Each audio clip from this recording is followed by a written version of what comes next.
मी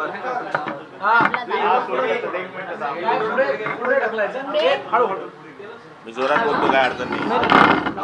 आवाज आवाजाचं टेन्शन नका घेऊ. चला रोल. Silence please. रोल. साहेब, आजची जी झालेली आहे अतिशय गंभीर आणि वेदना देणारी दुर्घटना आहे. काय नेमकं घडलं, काय माहिती आपल्याकडे? पुष्पक एक्सप्रेस जी आहे ती लखनौहून मुंबईकडे येत असते आणि ही गाडी ज्यावेळेस मुंबईकडे येत असताना परधाडे आणि माहिजीच्यामध्ये दूसखेडा म्हणून एक गाव आहे, तिथे टर्निंग आहे. त्या ठिकाणी ही गाडी आल्यानंतर अशी काही अफवा फैलली की गाडीमध्ये आग लागली आहे. त्यामुळे त्याच्या चैन पुलिंग झाल्यामुळे गाडी फास्ट थांबली आणि पुन्हा त्याच्या चिंग्याला उडाल्यामुळे कन्फर्म झालं की आग लागली आहे. त्या ठिकाणी जनरल डब्यातले जे लोक होते, काही ह्या साईडला त्यांनी जंप घेतली, काहींनी दुसऱ्या साईडला जंप घेतली आणि ते जे या साईडला उतरले तर तिकडनं कर्नाटक एक्सप्रेस येत होती.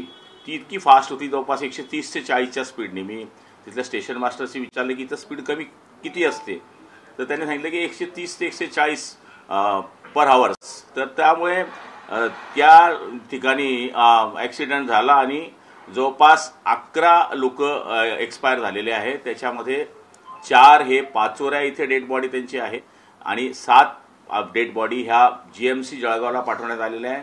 कलेक्टर, ASP, सगळे DRM, सगळे अधिकारी तिथे आमचे उपस्थित आहे.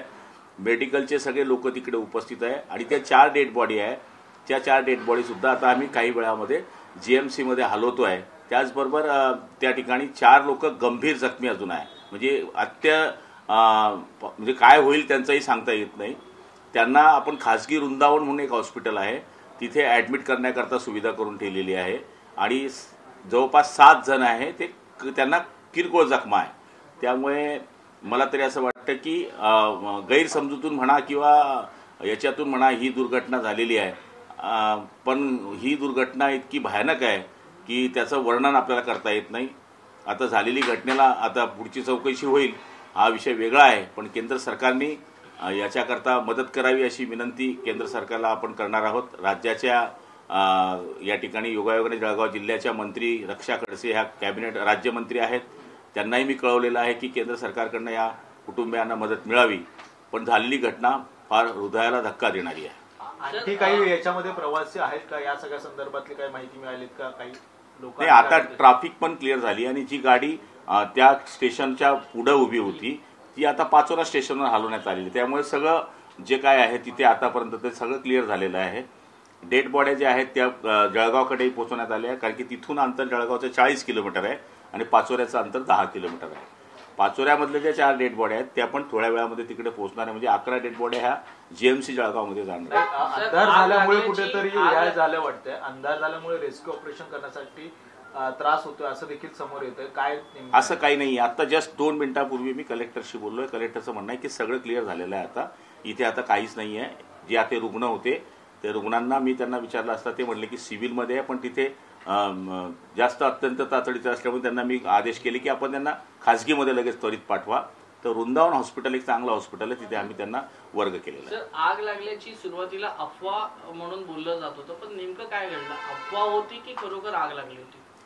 आता ते स्टेशन मास्टरचं असं म्हणणं आहे की त्या ठिकाणी अफवा आहे असं त्यांच्या प्रथम दर्शनी आलेलं आहे.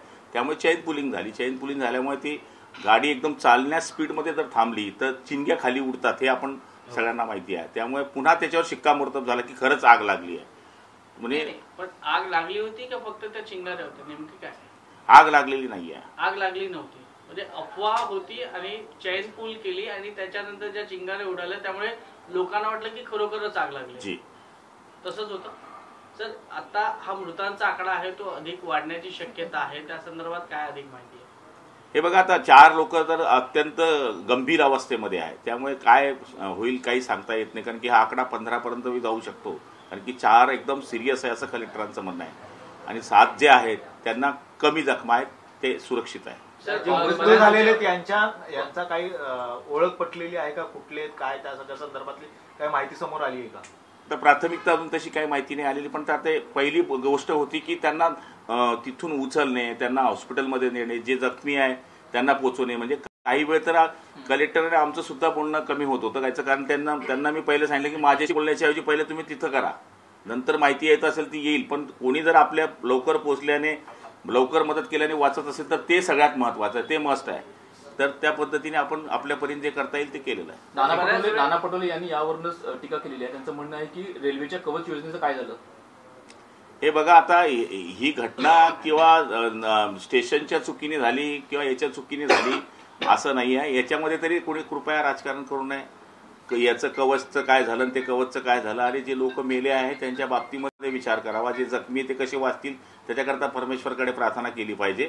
अशा ठिकाणी तरी नानासारख्या एक ज्येष्ठ माणसाने कृपया राजकारण करू नये अशी माझी त्यांना विनंती आहे. सर, एक प्रश्न असा आहे की बऱ्याच वेळेला रेल्वे अपघात हे घातपाताचे ठरले जातात, तर असं काही घातपाताचा हा कट होता किंवा असं काही संशय, काही असं कोणाला तिकडच्या स्थानिक ऑफिसर्सला वगैरे काही डाऊट आहे का? नाही, तसं काही नाही आहे. कलेक्टर साहेबांचं म्हणणं आहे की ही गाडी सरळ जात असताना झालेली घातपातचा काही विषय येतच नाही तिथे, कारण की ही जी घटना घडलेली आहे ते जनरल डब्यातले लोक बिचारे सगळे दनादन खाली उतरले. आपण जर पाहिलं तर त्याच्या मागचे जे डबे आहेत ते सगळे एसी, त्याच्यातले लोक उतरलेच नाही ना तोपर्यंत ही घटना घडली. Thank you sir. थँक्यू. एक मला हिंदी घ्यायचं 2 मिनट.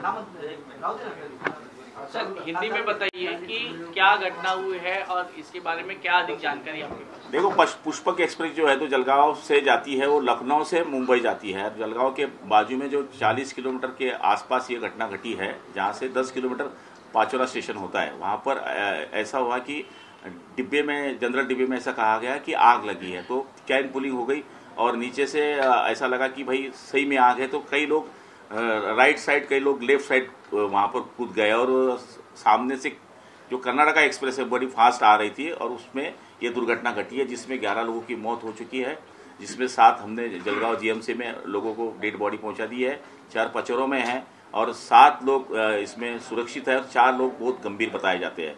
मुझे तो भी लगता है कि ये घटना जो घटी बहुत हृदय को हिलाने वाली घटना है. हम केंद्र सरकार से विनती करेंगे कि इनके कुटुंबों को यहाँ पर मदद दी जाए और मुझे लगता है कि गैर समझूत से ये बात हुई है. सर, क्या लगता है कि ये जो मृतों का आंकड़ा है वो बढ़ने की संभावना है? जी, कलेक्टर साहब ने बताने के हिसाब से मुझे तो भी लगता है कि जो 4 लोग हैं बहुत गंभीर हैं, बचाने की कोशिश कर रहे हैं. हमने उनको यहाँ पर वृंदावन करके हॉस्पिटल है, जो प्राइवेट हॉस्पिटल जलगांव का है, वहाँ पे उनको शिफ्ट किया है. सर, ऐसा कहा जा रहा है कि वो अफवाह थी, लेकिन सच में वो वहाँ पे क्या इंसिडेंट हुआ था, क्या अधिकारियों की जानकारी वहाँ पे? तो स्टेशन मास्टर से बात किया, कलेक्टर से बात किया, तो उनका कहना कि अफवाह ही थी.